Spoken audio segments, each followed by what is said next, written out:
Hey guys, my name is Sven for SOULMATEPresets.com, and today I'm going to show you how to enhance your photos with our Soulmate Lightroom brushes / local adjustments and give them the final touch. So enjoy. Yeah, that's a studio portrait and her skin is fairly good, but for me it can get improved a little bit. So what I'm going to do is I will take our skin brush and put the flow fairly high because the effect is not so strong in my opinion. And I will brush around the lips and over the nose and on the forehead. And I won't color or paint over the eyes or the mouth because these are the things that the human eye is attracted to, and if you soften them and take out like texture, then it's looking bad.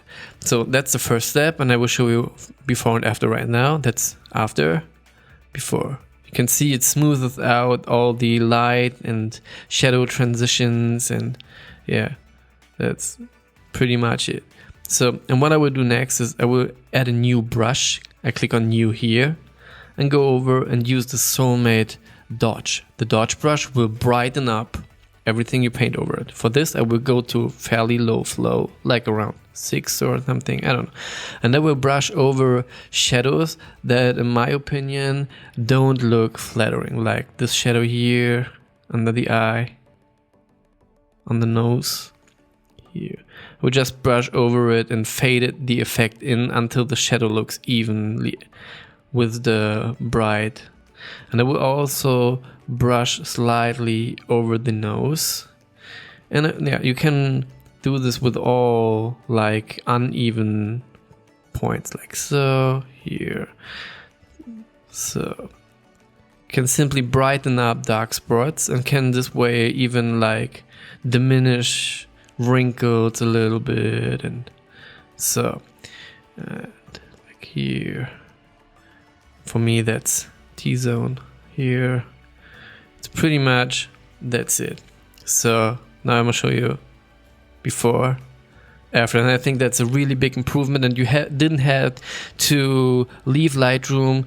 Of course, for really extended skin retouching, you can't get rid of Photoshop. You need Photoshop for this, but for me, in 95% of the times, that's all I have to do, and I'm happy with the results. So let's go to the next one.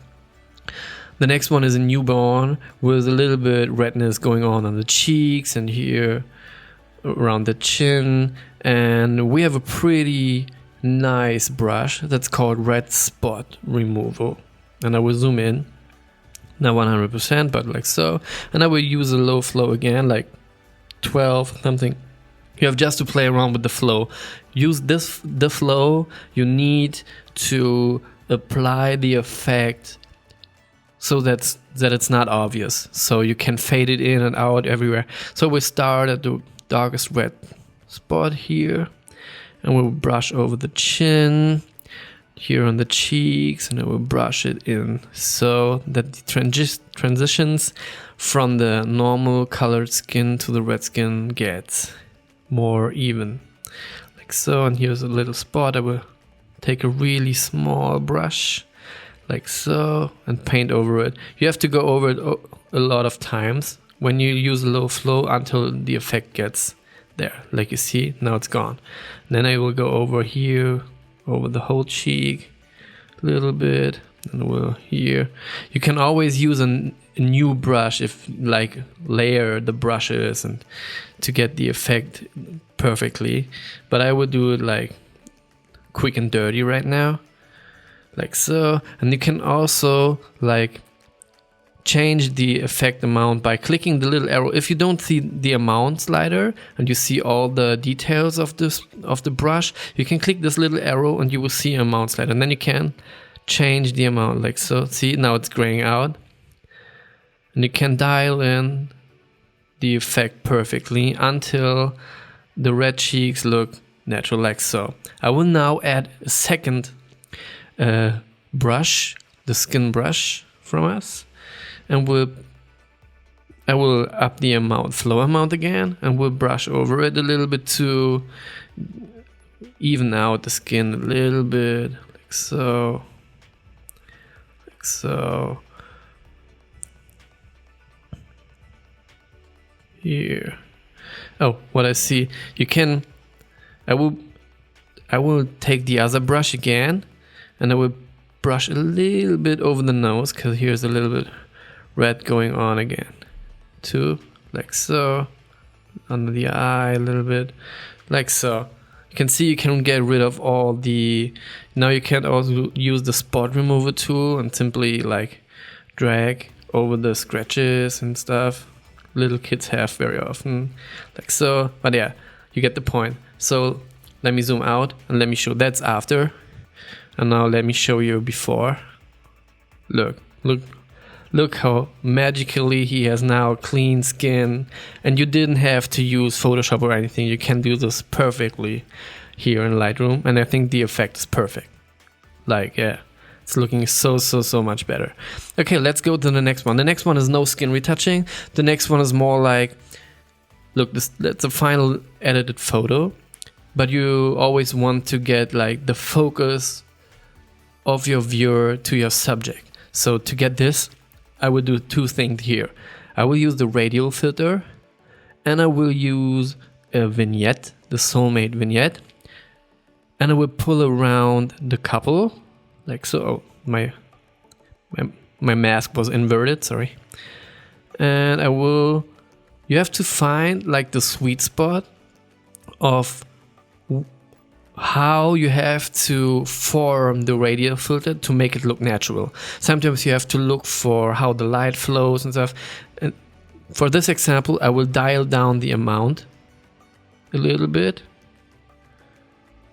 like so it's not so obvious. So when you remove it, you can see it looks pretty natural.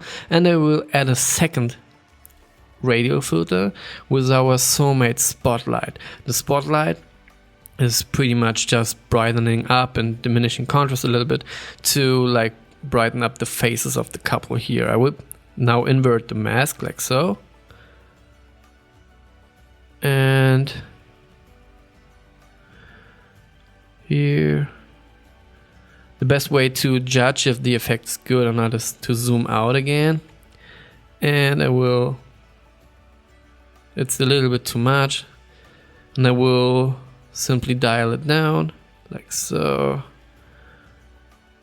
That's looking natural, but now for me the faces are now more like in the eyes of the viewer. So let me show you before and after. That's after, that's before. You see it's all bright and you get more details and more like you draw the viewer's view to the couple. So that's what I use the radial filters and brushes for. So let's go to the next one. The next one is a pretty nicely edited photo, but for me I wanted more details in the sky, and I know my Sony camera can recover a lot of highlights. So what I would do is I would take a gradient filter with our SOULMATE sky, and I would simply pull it in like so. But what I don't want it to affect the dark blue areas. I only want it to affect the bright areas in the sky. So what you can do is click on the range mask feature here and click on luminance, and then you can say where the filter should be applied, and you can simply this area down here shows the shadows, and this area up here shows the highlights. So if I pull up the shadows, it will only apply the effect like so, only in the brighter areas like the sky. Do you see it? Look at the blue pyramid, like so. When I pull it up, it's going away, but it's still affecting the sky. So I will probably pull it like here. So, and now to get even more from the sky, since now the pyramid has the perfect contrast, I will take a brush, a sky brush with a pretty high flow, and we'll paint it in here, like so, with a pretty low flow. So I'll just paint it in a little bit, like so. So to get a little bit more clouds, like so. here. You can see you get more details in the clouds. You can brush it in here a bit. So, and what I will do again is I will use the range mask feature again with luminance, and we'll pull up the blacks a little bit because I really only want it in the sky. And you can play around with it a lot and see how it affects. And I will also like adjust the amount a little bit higher, like so. Okay, so let me show you. That's the after. That's the after. Let me show you before. I will disable the gradient filter and I will disable the brush. So that's before. Now I will enable the brush. You can see, and I will enable the gradient filter, like so. And I think for me now everything is more drawn towards my subject, and that's what I always want to achieve. So I hope you enjoyed this little video, and yeah, see you next time. Bye.